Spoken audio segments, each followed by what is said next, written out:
तो सीमेंट का करे, पत्थर अगर डूब जामे तो सीमेंट का करे। हमसे तुमसे अगर मोहब्बत हो जाए तो गवर्नमेंट का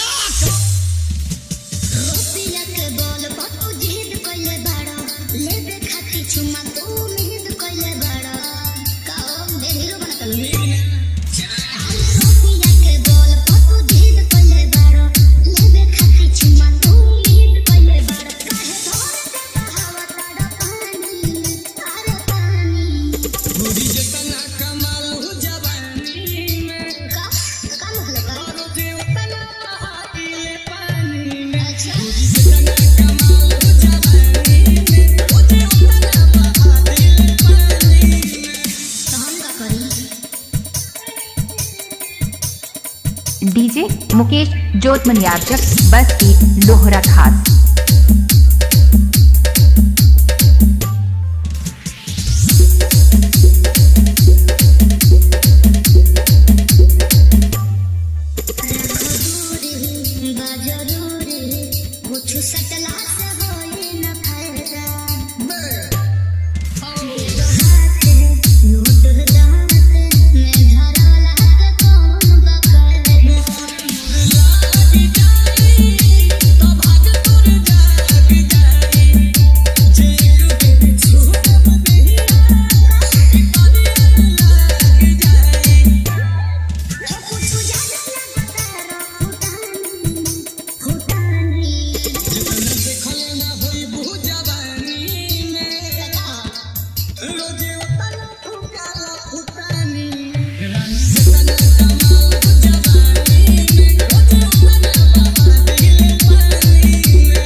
डीजे मुकेश बाबू, डीजे मुकेश बाबू।